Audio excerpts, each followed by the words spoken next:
মাত্র 15 মিনিটে বানিয়ে ফেলুন ডিমের এই সহজ পদটি।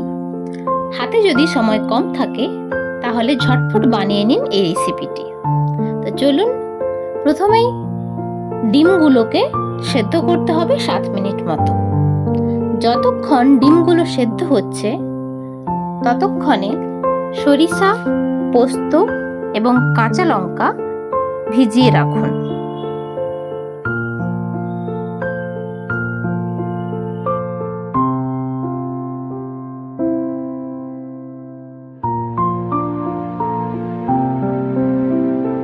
ডিমগুলো সেদ্ধ হয়ে গেলে সঙ্গে সঙ্গে ঠান্ডা জলে দিয়ে দিন, যাতে ডিমটা তার খোলস থেকে ছাড়াতে সুবিধা হয়। এরপর সমস্ত কিছু ওই মশলাগুলো একসাথে গ্রাইন্ডারের মধ্যে দিয়ে একটা স্মুথ পেস্ট বানিয়ে নিন।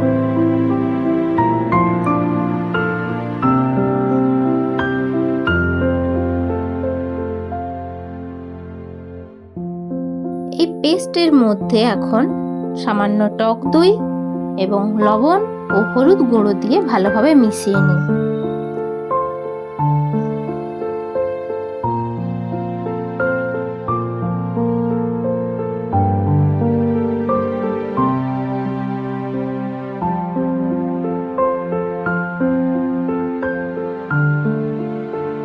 এখন একটা স্টিলের টিফিন বক্সের মধ্যে সমস্ত মশলাটা দিয়ে দিন এবং তার মধ্যে আগে থেকে সেদ্ধ করে রাখা ডিমগুলোকে মাঝখান থেকে একটু করে কেটে দিয়ে দিন এবং এতে কয়েকটা কাঁচা লঙ্কা আর সরিষার তেল দিয়ে কৌটোর ঢাকনা বন্ধ করে দিন।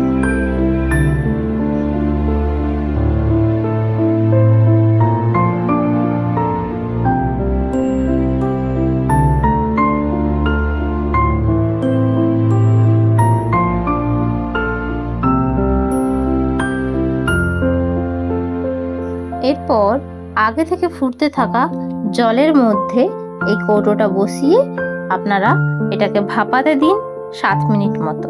7 মিনিট পরেই আমাদের একেবারেই রেডি এই সুস্বাদু রেসিপিটি। আপনারা বাড়িতে অবশ্যই এটাকে একবার বানিয়ে দেখবেন। খুব সহজে এবং অল্প উপকরণ দিয়ে এই রেসিপিটি বানানো যায়। ধন্যবাদ।